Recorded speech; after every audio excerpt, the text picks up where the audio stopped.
2026 সালে শবে বরাত পালিত হয়ে গেছে 3 ফেব্রুয়ারি মঙ্গলবারের রাতে।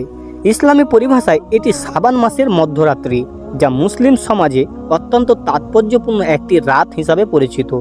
শবে বরাত শব্দটি ফার্সি ভাষা থেকে এসেছে, যেখানে সব অর্থ রাত এবং বরাত অর্থ মুক্তি বা পরিত্রাণ।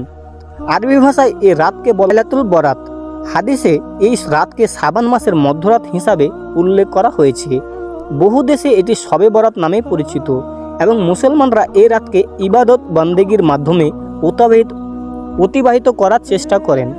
পবিত্র হাদিস শরীফে বর্ণিত হয়েছে, এই রাতে আল্লাহ তাআলা অসংখ্য বান্দাকে ক্ষমা করে দেন। তবে কিছু লোক রয়েছে নিজেদের কর্মের কারণে এই ক্ষমা থেকে বঞ্চিত হয়। যারা আল্লাহর সাথে শিরিক করে, মানুষের প্রতি বিদ্বেষ পোষণ করে, সুদের লেনদেনে জড়িত থাকে, জাদুটোনা বা গণনার সাথে যুক্ত থাকে, মদ্যপান করে, ব্যভিচারে লিপ্ত হয় অথবা পিতামাতাকে কষ্ট দেয়, তাদের ক্ষমা থেকে বঞ্চিত থাকার বিভিন্ন বর্ণনায় এসেছে। হজরত মুআজ ইবনে জাবাল রাদিয়াল্লাহু থেকে বর্ণিত, নবী মুহাম্মদ রাসূলুল্লাহ সাল্লাল্লাহু আলাইহি সাল্লাম বলেছেন, শাবানের মধ্যরাত্রে আল্লাহ তাআলা তার সমস্ত সৃষ্টি জগতের প্রতি রহমতের দৃষ্টি দেন এবং মুশরিক ও বিদ্বেষ পোষণকারী ব্যতীত সবাইকে ক্ষমা করে দেন। সহিহ ইবনে হিব্বান হাদিস নম্বর 5655। অন্য এক বর্ণনায় হজরত আবু সালাব রাদিয়াল্লাহু থেকে বর্ণিত হয়েছে, এই রাতে আল্লাহ তাআলা মুমিনদের ক্ষমা করেন, কাফেরদের ফিরে আসার সুযোগ দেন, কিন্তু যারা অন্তরে হিংসা লালন করে তাদের হিংসা ত্যাগ করা না পর্যন্ত ক্ষমা করবেন না। অনেকের মাঝে একটি প্রচলিত ধারণা রয়েছে যে শবে বরাতের রাতে মানুষের আগামী বছরের ভাগ্য নির্ধারণ করা হয়, কিন্তু কোরআন ও সহিহ হাদিসে এই বিষয়ে স্পষ্ট কোনো বর্ণনা নেই। বরং কোরআনে ভাগ্য নির্ধারণের রাত হিসাবে লাইলাতুল কদরের কথা উল্লেখ করা হয়েছে, যা রমজান মাসে আসে। তাই শবে বরাত রাতকে ভাগ্য নির্ধারণের রাত বলা সঠিক নয়। হজরত আয়েশা সিদ্দিকী রাদিয়াল্লাহু তাআলা বর্ণনা করেন, এক রাতে নবী মুহাম্মদ রাসূলুল্লাহ সাল্লাল্লাহু আলাইহি সাল্লাম নামাজে দাঁড়িয়ে এত দীর্ঘ সময় সেজদা করেছিলেন, তিনি মনে করেছিলেন হয়তো নবীজি সাল্লাল্লাহু আলাইহি সাল্লাম ইন্তেকাল করেছেন। পরে তিনি তার পায়ের বৃদ্ধাঙ্গুলি স্পর্শ করলে নড়াচড়া অনুভব করে। নামাজ শেষে নবীজি সাল্লাল্লাহু আলাইহি সাল্লাম জিজ্ঞাসা করেন, তুমি কি ভেবেছিলে আমি আর বেঁচে নেই? এরপর তিনি জানান, এটি শাবানের মধ্যরাত, যে রাতে আল্লাহ তাআলা তার বান্দাদের দিকে বিশেষ রহমতের দৃষ্টি দেন, ক্ষমা প্রার্থনাকারীদের ক্ষমা করেন এবং অনুগ্রহ প্রার্থীদের অনুগ্রহ করেন, এবং কিন্তু বিদ্বেষ পোষণকারীদের তাদের অবস্থায় ছেড়ে দেন।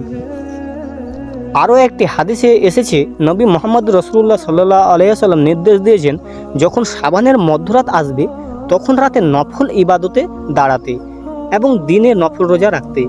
ইবাদতের মধ্যে শ্রেষ্ঠ হলো নামাজ, আর নফল ইবাদতের মধ্যে শ্রেষ্ঠ হলো নফল নামাজ। এই রাতে বেশি বেশি কোরআন তেলাওয়াত করুন, দরুদ শরীফ পাঠ করুন, ইস্তেগফার করুন, জিকির করুন এবং দোয়ায় মশগুল থাকা উত্তম। অনেকে কবর জিয়ারত করে মৃত আত্মীয় স্বজনদের জন্য দোয়া করে থাকেন, যা স্মরণ ও শিক্ষা গ্রহণের একটি মাধ্যম হিসাবে বিবেচিত।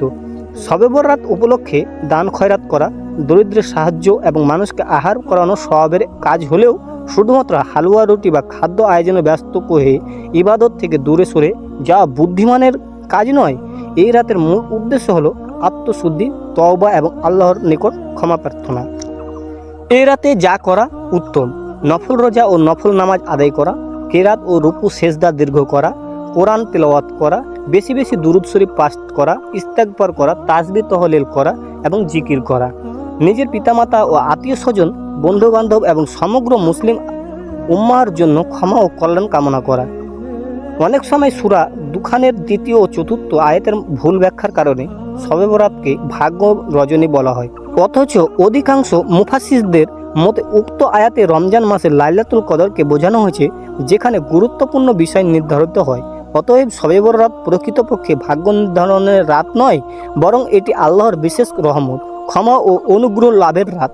এ রাতে যে বান্দা আন্তরিকভাবে তওবা করে, ক্ষমা প্রার্থনা করে এবং আল্লাহর দিকে ফিরে আসে, আল্লাহ তাআলা তার জন্য ক্ষমার জন্য দরজা খুলে দেয়। তো বন্ধুরা, ভিডিওটি আপনাদের কেমন লাগলো অবশ্যই কমেন্টে জানাবেন।